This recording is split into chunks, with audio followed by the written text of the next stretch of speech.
ओम नमः शिवाय। श्री शिवाय नमस्तुभ्यं। श्री आदिशक्ति पार्वती माताए नमः। श्री विघ्नेश्वराय नमः। श्री लक्ष्मी नारायणे नमः। श्री सरस्वती ब्रह्माय नमः। श्री सियारामे नमः। श्री रामदास हनुमाने नमः। श्री राधेश्यामे नमः। हे शिवजी, તમારી કૃપાથી હું આ શિવ પુરાણ વાંચી રહી છું અને મારી મમ્મી, બેન અને તમામ શ્રોતા શિવ પુરાણ સાંભળી રહ્યા છે. અમે બધા શિવ પુરાણનું જ્ઞાન પ્રાપ્ત કરી શકીએ એટલી શક્તિ પ્રદાન કરજો અને શિવ પુરાણનું તેજ સહી શકીએ એટલી ક્ષમતા પ્રદાન કરજો. હે વિઘ્નેશ્વર ગણપતિ બાપા, તમે શિવ પુરાણના વંચનમાં આવતા તમામ વિઘ્ન હરજો. हे कृष्ण मनोहारिणी राधा जी, हे श्याम सुंदर, हे सिया राम जी, हे रामदास हनुमान जी, તમે શિવ પુરાણ સાંભળવા જરૂર પધારજો અને મારા હૃદયમાં સ્થાન ગ્રહણ કરજો. ઓમ નમઃ શિવાય. શ્રી શિવાય નમસ્તુભ્યમ. દ્વિતીય સંહિતા.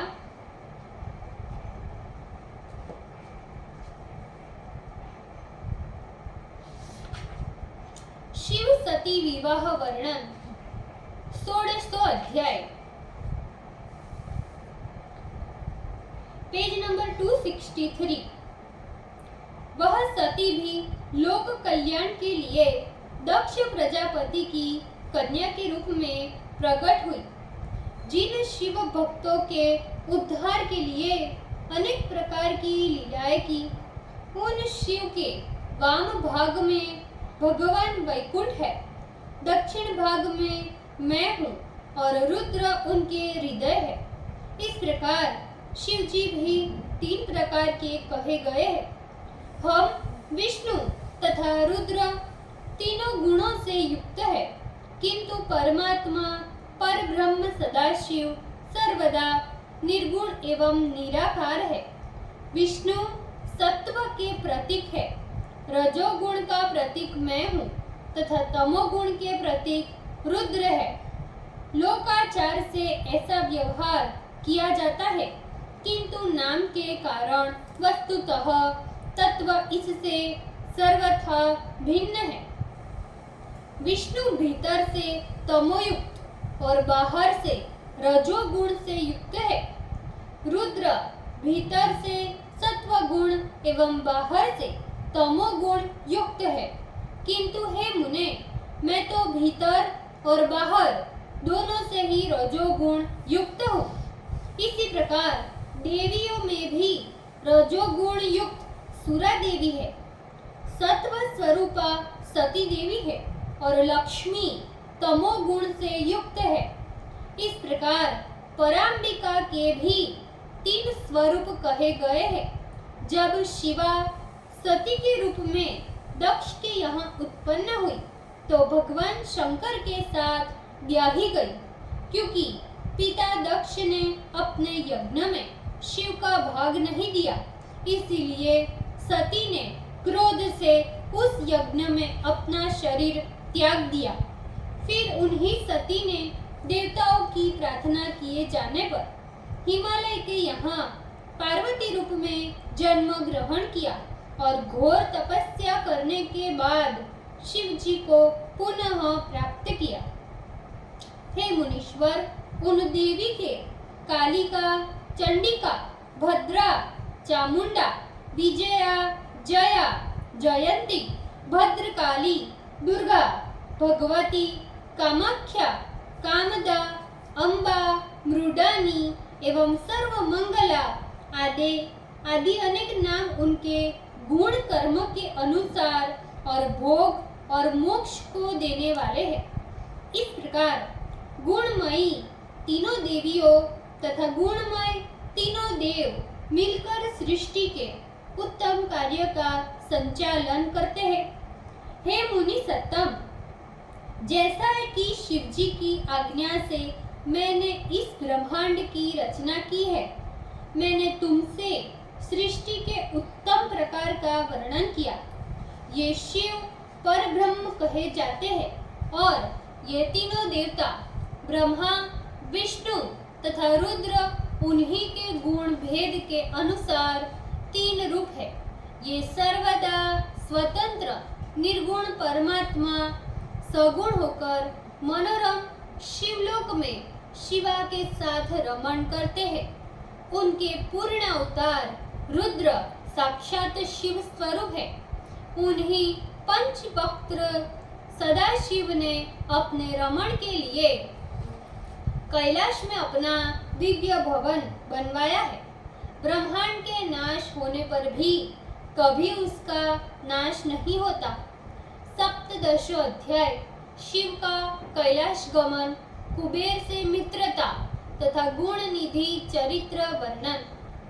सुत जी बोले, हे महर्षियों, ब्रह्मा के द्वारा इस प्रकार सृष्टि वर्णन सुन लेने पर देवर्षि नारद ने उन्हें प्रणाम किया और सविनय उनसे पूछने लगे। नारद बोले, हे भक्त वत्सल, भगवान शंकर कैलाश पर किस समय गए और उन महात्मा की कुबेर के साथ मित्रता कहाँ हुई?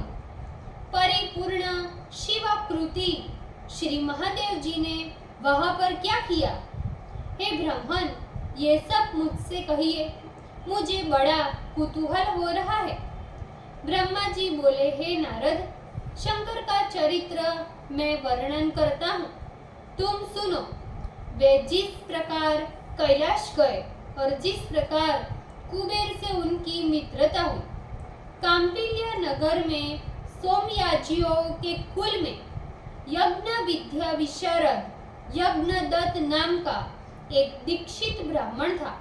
वो ब्राह्मण वेद वेदांत का ज्ञाता, महाबुद्धिमान, वेदांत आदि शास्त्रों में महानिपुण, बहुत से राजाओं द्वारा मान्यता पूजा को प्राप्त करने वाला, परम उदार तथा कीर्तिशाली था।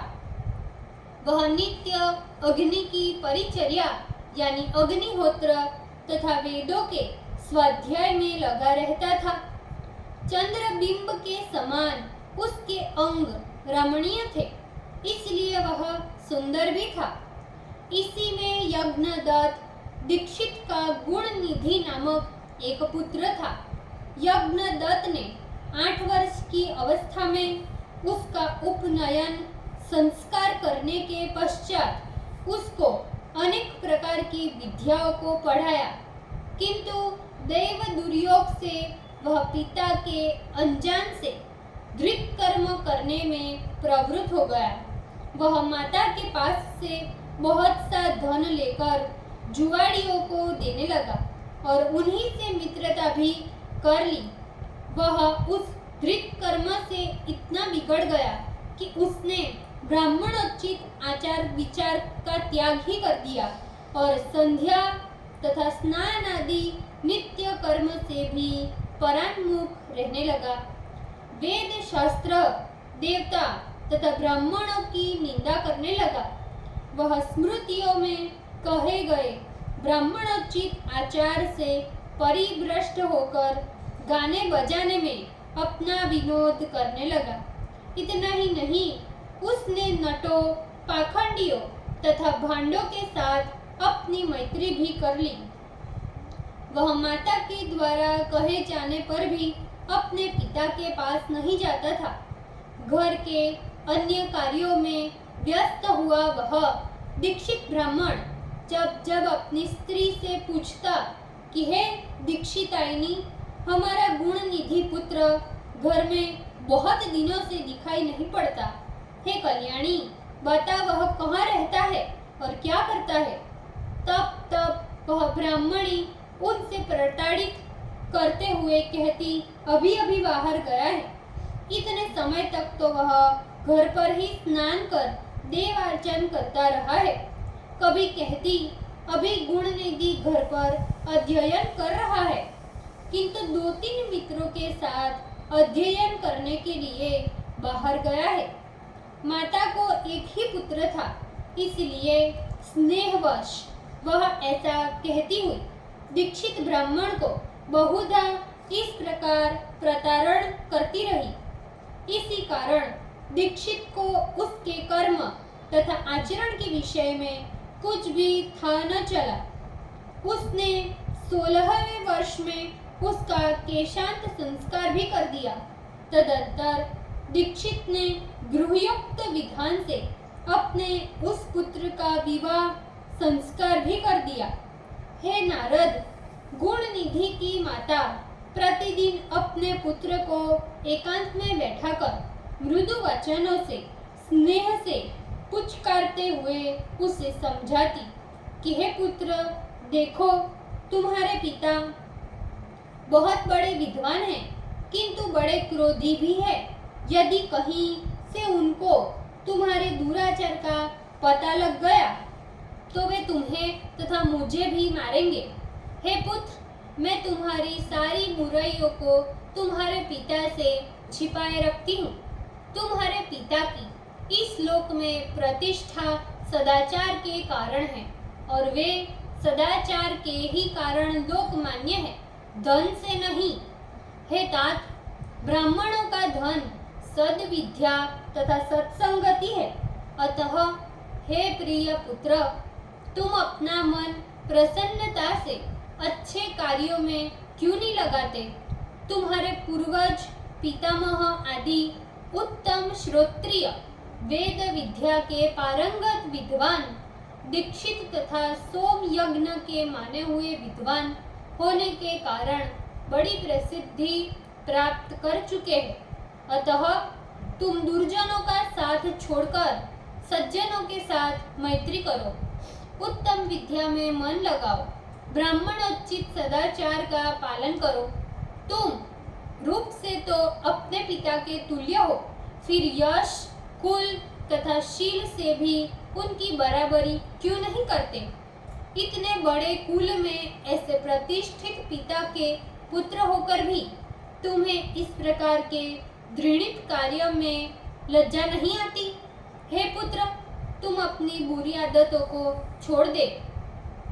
तू 19 वर्ष का है और ये तेरी बहू 16 वर्ष की है। यह कितनी कुलीन तथा सदाचारिणी पतिव्रता है। इसका अनुकरण करो और पिता की सेवा करो। गुण तथा शील की दृष्टि से तुम्हारे ससुर भी प्रतिष्ठित पुरुष है, फिर भी तुम्हें लज्जा नहीं आती। अतः हे पुत्र, तुम अपनी बुराई छोड़ दो। तुम्हारे मामा भी विद्या, शील एवं कुल में अपनी सानी नहीं रखते।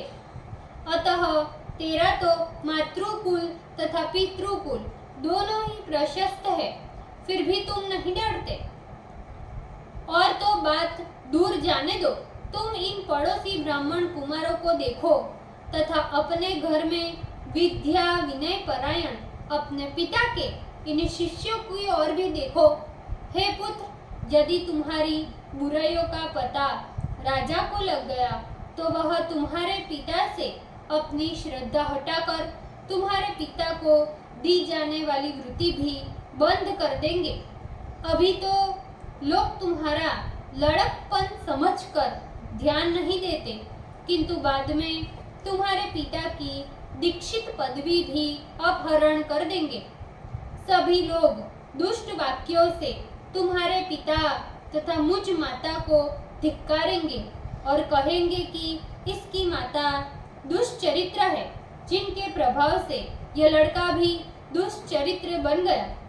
ऐसे तुम्हारे पिता में भी किसी प्रकार का पाप नहीं है, क्योंकि वे श्रुति तथा स्मृति सम्मत सन्मार्ग का अनुसरण करते हैं और मैं भी सदैव उनके चरणों में मन लगाने वाली पतिव्रता पत्नी हूँ। इसके साक्षी महेश्वर है। मैं ये सत्य कहती हूँ कि मैंने चतुर्थ दिन ऋतु स्नान के समय किसी भी दुष्ट का मुख अवलोकन नहीं किया, किंतु हाय विधाता की गति बड़ी बलवती है, जिसने तुम्हारे जैसा दुष्ट पुत्र मुझे दिया। इस प्रकार माता उसे प्रतिक्षण शिक्षा देती रही, किंतु उस दुष्ट ने अपने दुष्ट कर्मों का त्याग नहीं किया।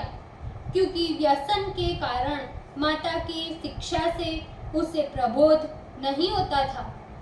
मृग या मध्य, चुगली, असत्य भाषण, चोरी, द्रुत और वैश्यगमन आदि व्यसनों में पड़ जाने पर किसका मन बुराई से खंडित नहीं होता।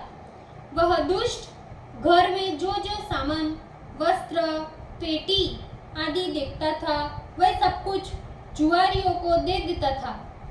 एक समय गुणनिधि ने अपने पिता की रत्न जड़ित हाथ की अंगूठी जो कहीं घर में रखी थी उसे चुराकर किसी जुआरी के हाथ बेच दी। संयोगवश जब दीक्षित ने अपनी अंगूठी जुआरी के हाथ देखी तो उससे पूछा कि अंगूठी तुम्हें कैसे प्राप्त हुई।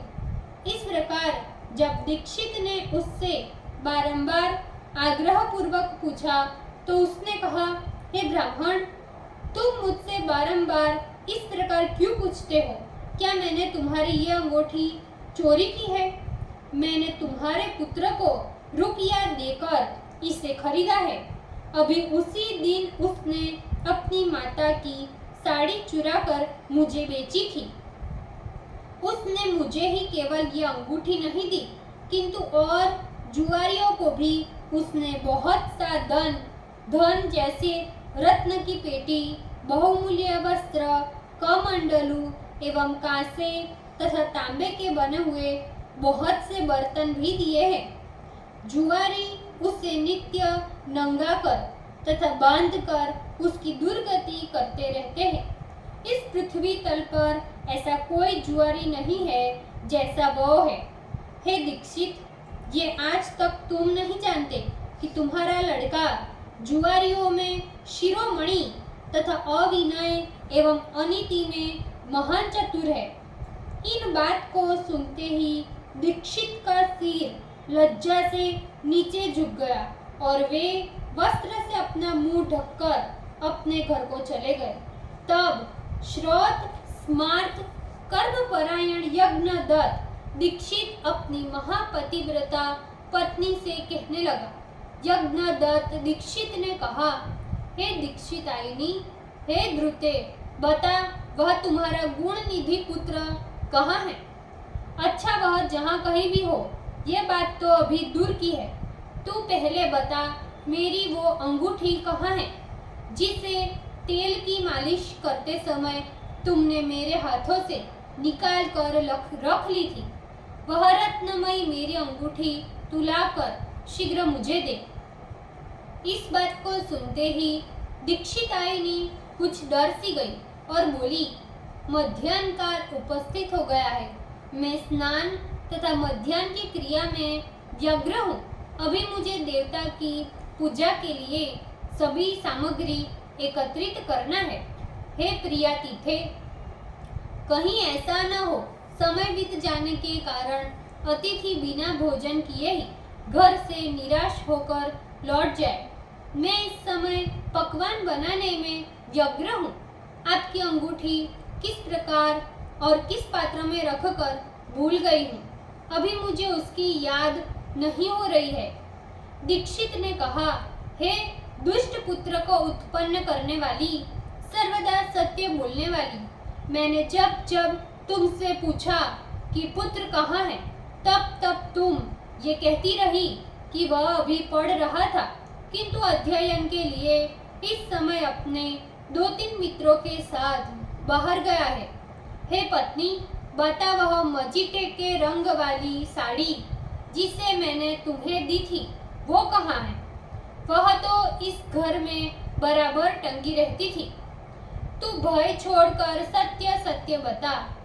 इस समय मणि जड़ित वह जरी भी दिखाई नहीं पड़ती। वह रेशमी त्रिफटी जो मैंने तुझे दी थी वो कहाँ है? हे दीक्षितायिनी, दक्षिण देश में बनने वाला वह कांसे का पात्र तथा गौड़ देश निर्मित वह ताम्र घटी कहाँ है? और हाथी की दांत की बनी हुई सुख कौतुक मंचिका कहाँ है? पर्वतीय देश में बनी हुई चंद्रकांत मणि के समान दीपक हाथ में लिए श्रृंगार युक्त पुतलियां कहाँ है? हे कुलजे, बहुत कहने से क्या लाभ? अब तुम्हारे ऊपर मेरा क्रोध करना व्यर्थ है। अब मैं तुम्हारे हाथ का भोजन नहीं करूंगा। भोजन तो तभी करूंगा जब दूसरा विवाह करूंगा। कुल तो दूषित करने वाले ऐसे दुष्ट संतान से तो मेरा संतान रहित होना ही अच्छा था। अच्छा, उठकर पिंडदान की सामग्री ला, मैं उसे तिलांजलि दूं। कुल में कलंक लगाने वाले दुष्ट पुत्र की अपेक्षा तो मनुष्य का संतान रहित रहना ही अच्छा है। अस्तु, कुल की भलाई के लिए एक का त्याग कर देना ही सनातन रीति है। फिर तो उस दीक्षित ने ऐसा कहकर स्नान किया और नित्य विधि करने के पश्चात किसी श्रोत्रिय कन्या का पाणी ग्रहण कर लिया। ओम नमः शिवाय। श्री शिवाय नमस्तुभ्यम। ભૂલચૂક માફ કરજો શિવજી, કૃપા રાખજો। આજના શિવપુરાણના વાંચનનું પુણ્ય મને પ્રદાન કરજો શિવજી। ઓમ નમઃ શિવાય। શ્રી શિવાય નમસ્તુભ્યમ।